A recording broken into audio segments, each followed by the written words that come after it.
तो गाइस मैं हूं अंकित और आप देख रहे हैं रेसलिंग फैंस नेटवर्क। शुरू करते हैं गाइस, सबसे पहले हम लोग अपनी बातों को रैंडी ऑर्टन से। एक बहुत ही मेजर अपडेट कल रात को निकल के सामने आई रैंडी ऑर्टन को लेके, जो कि कल तो मैं नहीं दे पाया था क्योंकि कल रात को ऑलरेडी वीडियो आ चुकी थी चैनल पे। लेकिन अभी मैं आपको बता दूं, एक बहुत ही मेजर न्यूज़ है। रेसल वोट्स आप सबको मालूम है, बहुत ही ट्रस्टेड सोर्स है। अभी ये थोड़ी कम न्यूज़ देते हैं पहले के हिसाब से, पहले बहुत न्यूज़ ब्रेक करते थे, लेकिन अभी इनकी तरफ से रैंडी ऑर्टन को लेकर अपडेट आई निकल के सामने। एंड ये कहते हैं, regarding the Randy Orton return rumors, source states new merchandise and branding has been approved. Also, WWE will present a large social media promotion digital material for the comeback. It's indeed happening, likely Survivor Series or that weekend. तो according to wrestle votes यहाँ पे बताया जा रहा है कि WWE ने Randy Orton को लेके नई मर्चेंडाइज एंड ब्रांडिंग वगैरह अप्रूव कर दिया। अब देखो, मर्चेंडाइज जो है ना अप्रूव होती है वो लास्ट स्टेप होता है। WWE मर्चेंडाइज तभी अप्रूव करती है जब सुपरस्टार बिल्कुल रेडी होता है एंड बस आज कल में रिटर्न करने वाला होता है। तो ये सेम कंडीशन यहाँ पे रैंडी ऑर्टन के साथ है। ऑल्सो यहाँ पे बताया जा रहा है कि जो WWE है वो सोशल मीडिया पे बहुत ही भयंकर प्रमोशन करने वाली इस चीज़ का। जब रैंडी ऑर्टन वापस आ जाएंगे तो WWE जो इसकी डिजिटल मार्केटिंग बहुत ही भयंकर करने वाली है। आखिर कैसा करेगी, क्या करेगी, वो जब ऑर्टन आएंगे तभी पता चलेगा। अभी के हिसाब से बताया जा रहा है कि सर्वाइवर सीरीज में ऑर्टन आ जाएंगे या नहीं तो उसी वीकेंड आ जाएंगे। तो या तो जस्ट सर्वाइवर सीरीज के पहले, या तो सर्वाइवर सीरीज, या तो जस्ट उसी हफ्ते के एंड में। तो ये कुछ बताया जा रहा है, मतलब कन्फर्म है रैंडी ऑर्टन। अब कोई बैरियर्स नहीं है, रैंडी ऑर्टन बिल्कुल रेडी है रिटर्न के लिए। एंड स्पॉइलर है ऑल्सो, कुछ लोगों का कहना है कि भाई ये तो चलो पहला रिटर्न है, अभी 2 रिटर्न्स और बाकी हैं। 2 का नहीं पता मुझे, एक CM पंक की बात हो रही है, एक और नहीं पता किसकी बात हो रही है। लेकिन यहाँ पे बताया जा रहा है जरूर से कि रैंडी ऑर्टन बिल्कुल कन्फर्म है सर्वाइवर सीरीज या फिर उस वीकेंड के लिए। एंड WWE ने अप्रूव कर दिया उनके मर्चेंडाइज को and he is ready to come back. इसके ऊपर क्या थॉट्स है, क्या रिएक्शन है, कमेंट करके बताना आप सब जरूर से। आगे बढ़ते हैं, अगली स्टोरी कवर करते हैं जो कि क्रिस्टियानो रोनाल्डो को लेके। तो रोनाल्डो के क्राउन जूल स्टेटस को लेके मैंने आपको जब लास्ट अपडेट बताई तो वहाँ मैंने आपके साथ न्यूज़ शेयर करी थी कि जो रोनाल्डो का फुटबॉल मैच होने वाला था वो एग्जैक्टली 1 या 2 नवंबर को होने वाला था। लेकिन बाद में जो मैच है वो डिले हो गया, पोस्टपोन्ड हो गया एंड 4 नवंबर के लिए शेड्यूल कर दिया गया, जब होने वाला हमारा क्राउन जूल। तो ऐसे में जो है रोनाल्डो के आने के चांसेस कम तो हो चुके हैं जरूर से। लेकिन मैं आपको बता दूँ गाइस कि एक अपडेट निकल के सामने आई है। अभी इंटरनेट पर मैं कल से देख रहा था लेकिन श्योर नहीं था मैं कि सही में ऐसा कुछ है या फिर नहीं। लेकिन अभी मैं आपको बता दूं कि ज़ेरो न्यूज़ ने भी इस चीज़ को रिपोर्ट कर दिया है। एंड इस रिपोर्ट के अकॉर्डिंग जो WWE है वो रोनाल्डो को सिर्फ 1 दिन के लिए अपीयर होने के लिए, वो 1 दिन भी नहीं, कुछ समय के लिए, कुछ मिनट्स के लिए अपीयर होने के लिए देना चाहती है 40 से 50 मिलियन डॉलर। अगर आपको नहीं पता तो ये लेसनर के WWE कॉन्ट्रैक्ट का 4-5 गुना हो जाएगा। यहाँ पे जो है बताया जा रहा है कि reports today finally coming out that WWE are looking to pay between 40-50 million dollars to have him appear।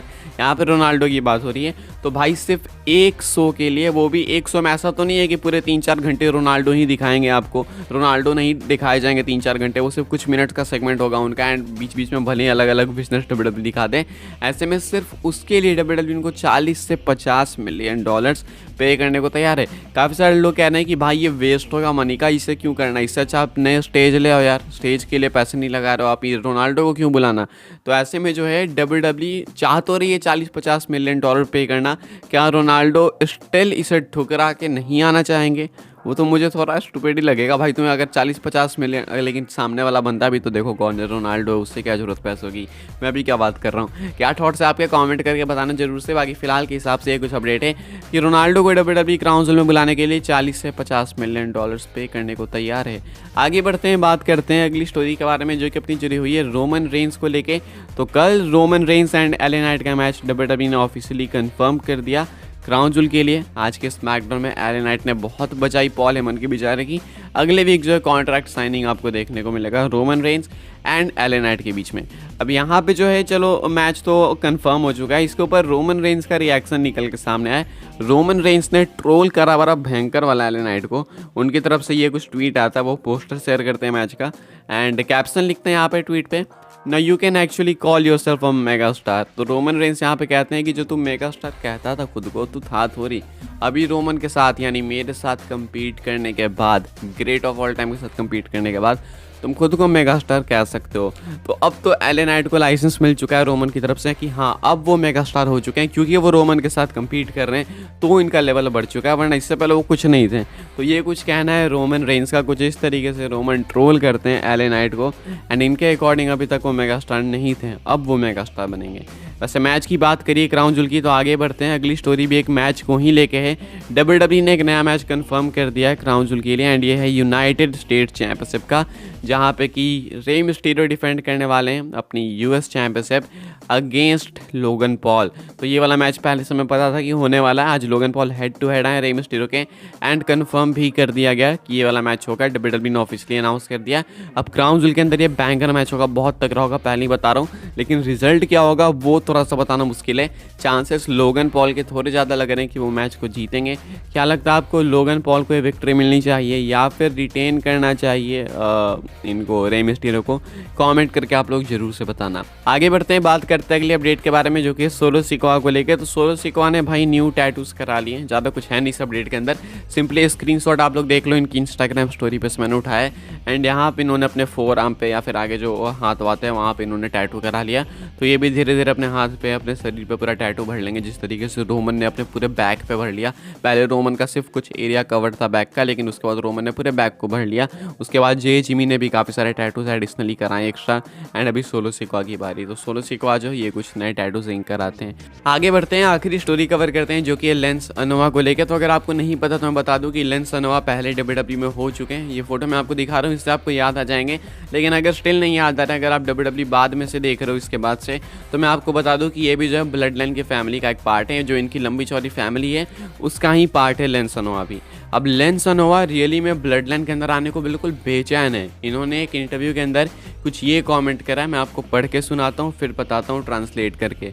तो कहते हैं lens ANOVA, I do see myself in it, but with my MLW contract, I don't see myself in it. I would love to be in it. Ever since they brought Solo in, I thought I could have been a part of it with him. Me, Jacob could be a top star there, especially because it's called the Bloodline. I feel we just need all the members of the family there. तो according to lens ANOVA, उन्हें लगता है कि WWE जब solo को लेकर आई WWE के अंदर, मतलब मेन रोस्टर के अंदर, तब से जो है उन्हें ऐसा फील है कि भाई मुझे भी यहाँ पे होना चाहिए, स्पेशली जेकब फाटू को भी होना चाहिए। इनके अकॉर्डिंग अगर नेम है ब्लड लाइन, तो फैमिली के सारे मेंबर्स वहाँ पे प्रेजेंट होने चाहिए।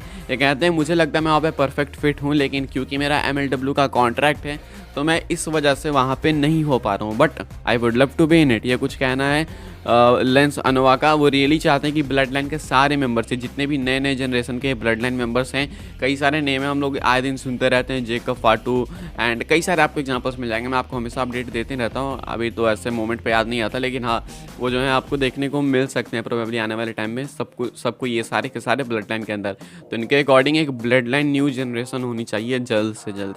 फिलहाल के अकॉर्डिंग इस वीडियो के लिए बस ये कुछ अपडेट्स। आई होप आपको वीडियो पसंद आई हो तो वीडियो को लाइक करें, शेयर करें, सब्सक्राइब करें, चैनल को फॉलो करें। मुझे इंस्टाग्राम एंड ट्विटर पर लिंक आपको मिलेगी डिस्क्रिप्शन में। मिलता है अपने नेक्स्ट सॉफ्टवेयर काफ़ी इंटरेस्टिंग वीडियो में।